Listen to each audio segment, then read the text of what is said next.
Hey, welcome back everybody. We're at the Empty Mountain Sauna.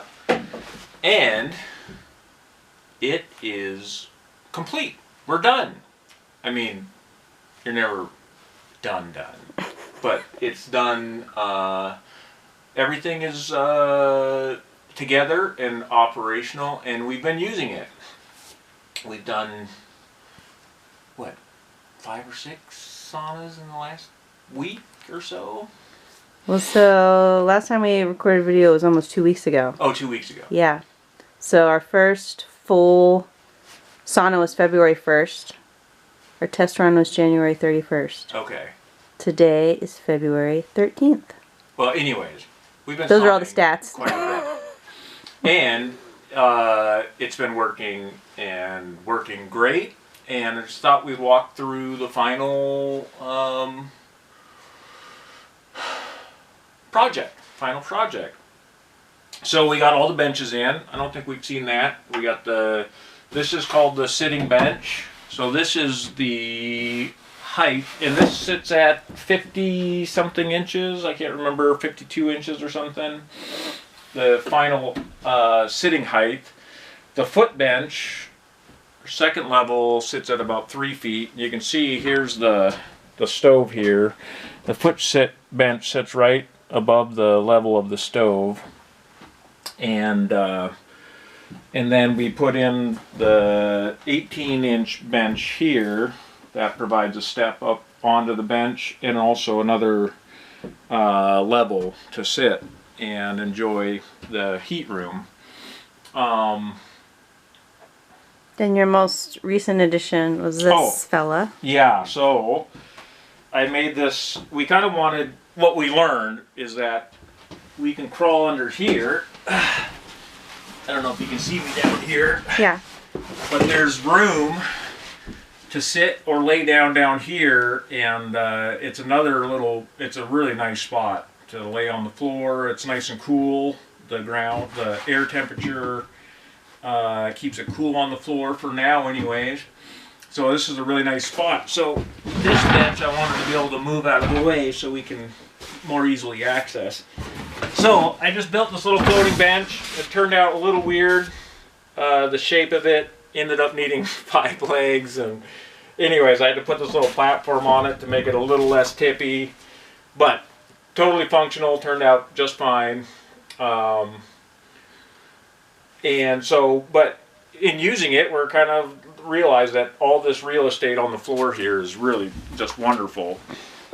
It's nice to have all the different layers, so like you can really choose your own adventure. So many options in there, which is really cool. And this is different than my original setup.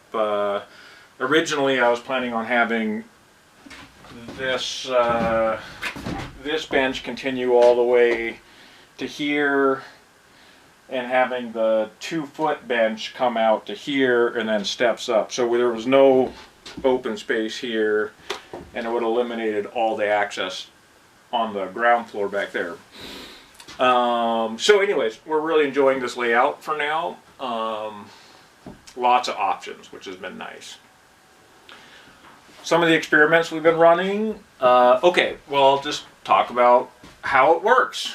So far, we're able to get up to about 150 degrees in an hour. And for us at this point, 150 degrees is pretty nice. It's definitely, once we get hotter than that, we're limiting how much time we can spend in the sauna. I think we've got it up to 165. Oh, this is our thermometer placement. Thermometer and hydrometer. Mm-hmm. And so that's right kind of at head height-ish from the sitting bench. So that's where we're pulling our measurements from. And we're able to get it up to about 150 in an hour. And I'm trying not to run the stove super hard. They kind of caution you not, the instructions caution us not to run the stove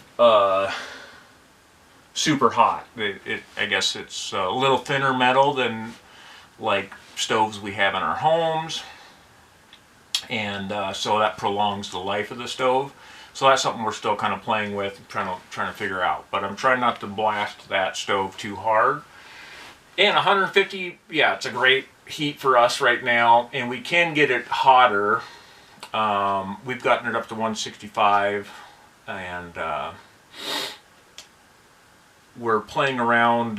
So some of the experiments we're running, last night was our first time I laid a sheet down. You can see the gaps in the flooring.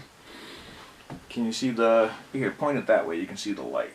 Oh yeah. Yeah. So there's gaps in the flooring, and it lets the fresh air into the sauna room, which is really nice. But we laid a sheet there because our door actually came with louvers in the bottom, which wasn't part of my original plan, but when we found this door, it has a louvered vent in the bottom. So we covered up the floor with the sheet to see if we can get the sauna to build up heat quicker.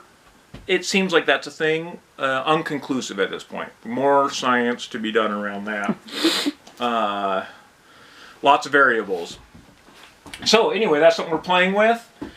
Because at some point I'd like to see how hot we can get it in here. Another thing in the science realm that we're working with is we put these probe thermometers back behind in a couple locations around the stove. I've been probing it in different spots just to see how this heat shield is working as far as protecting the building from the heat of the stove.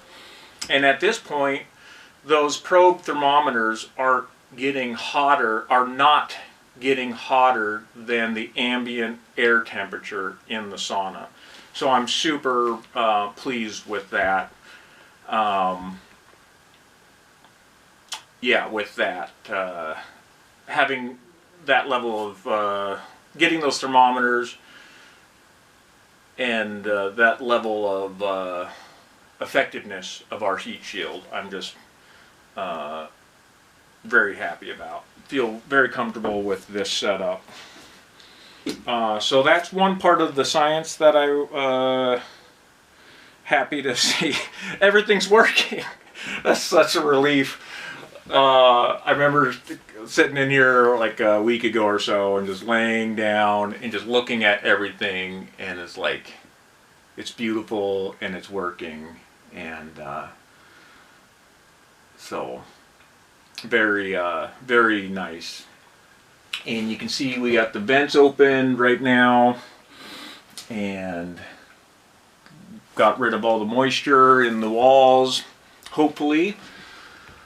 One thing that's happening is down the middle of each wall, I put two 2x4s together, and there's no insulation covering that, so we're seeing on the floor the water is condensating on those 2x4s. There's foam everywhere else, but on those 2x4 posts, essentially, water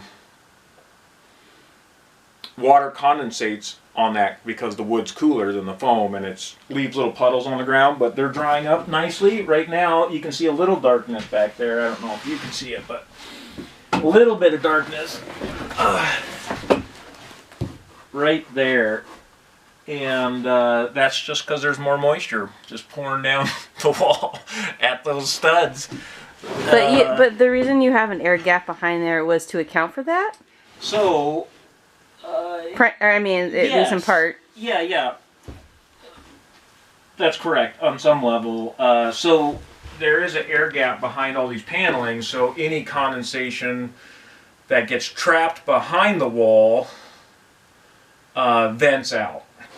And it vents all the way out. There's an opening at the ridge where it vents it out. But this particular condensation that actually drips down and soaks into the wood,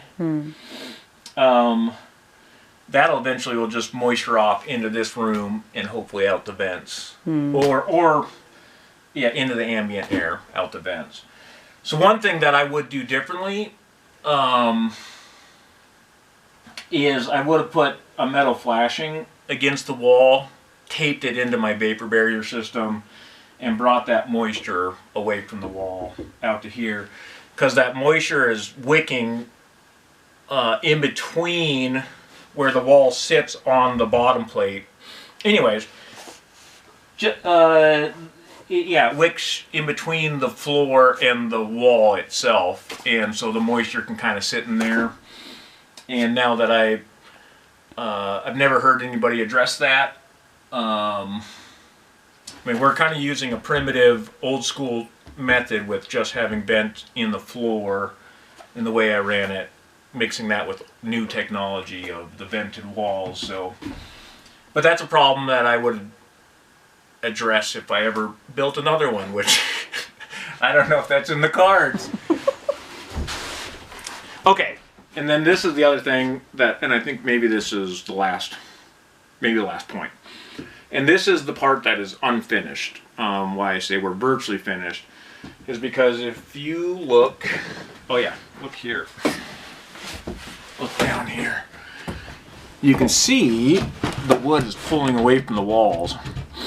And that is because I installed, oh here, you can see one right here. I installed all this wood with just little pin nails. And you can see actually that's opening a gap right there. Mm-hmm. All this wood got installed wet.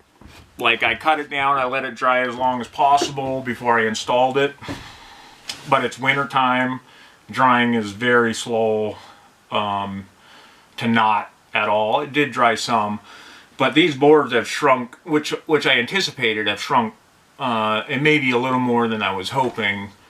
But it's literally yanking the nails out, which is one of the reasons why I wanted to use these little pin nails, is so that when I ink, like I could have screwed it all down, but if you do that, then when it shrinks, it's just going to rip all those boards apart.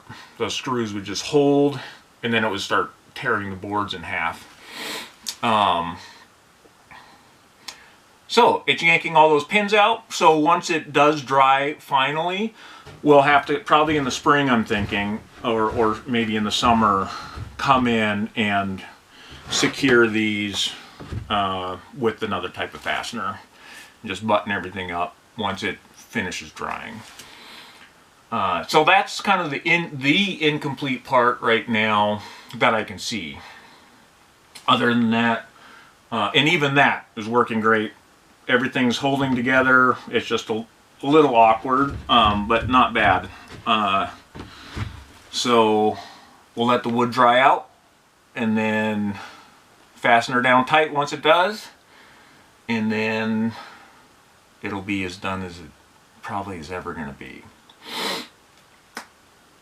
That's all I can think of.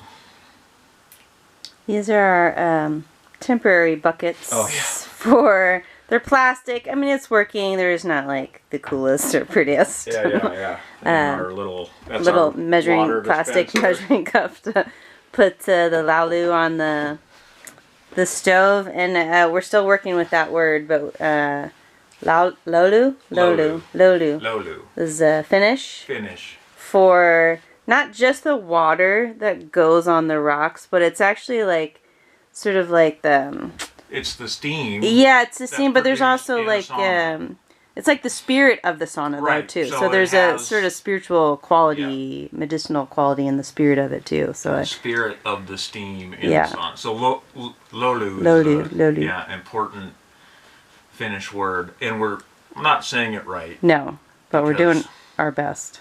Yeah. So this is our lolu bucket, and then we've been bringing water in here to warm up. This is rainwater, and we bring that bucket outside because we don't have running water. We've been using that bucket to like wash ourselves off after sauna, so we don't have to hook up our full shower right now. But coming next is the shower that goes out here. We'll enfold the shower house out here. So yeah. The rest of the pribaniec, or the antechamber of the saunas, still have a lot of work to do. Yeah, that's the next step. Get the pribaniec up and running. One step at a time, but this is amazing. We've been sauning, almost like every other night, sometimes every day. I mean, like, we're really getting it down now and enjoying it and finding our groove with it. So, Share about the thing you saw online with the old timer Swedish guy. Didn't we talk about that? No, well, okay, so friends, we did film a couple of short videos, but they have not made it on the channel. Oh, yeah. So maybe they won't. I don't know. So some videos you may not get in order. We actually took a video of our first sauna. Yeah. And okay, yeah. So someone was saying on a discussion board I was looking at, and kind of how to use a sauna, and they were saying the old timers say it takes 100 saunas to learn how your sauna works. So we've got like, I don't know, six or seven. Yeah, it's been 2 weeks. So it's been quite a few. Yeah. So 7%. We're there 7%. And we are learning. Yeah, we are. We're figuring out, like, how long the sauna stove takes to get warmed up, how much wood to put in and when, when the rocks are ready to put the lolu on. How much, just water, how much lolu we can put on the stones, and yeah. So, friends, it's working. We're doing it.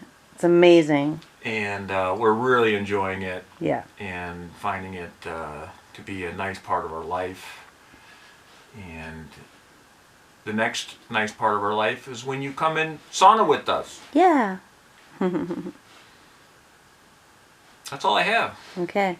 All right, guys. Thanks for coming and checking it out. And let's go out here. We'll leave the beautiful sanctuary and enter the holy mess of my next, so this is, I'm cleaning up right now, and the holy mess is part of the sacred sauna. That's right, yes. So we got to put some type of door in here that's insulated. Wood stove goes in here, and then we can set up our shower, water heater here, and then this will be our little shower area here. So I got to get all that waterproof somehow. And anyways, that's the next step. We're going to be figuring all that out and get it ready for our friends to come out and sauna with us. Okay, guys, that's it. We'll see you as we continue on moving forward. We'll see you next time.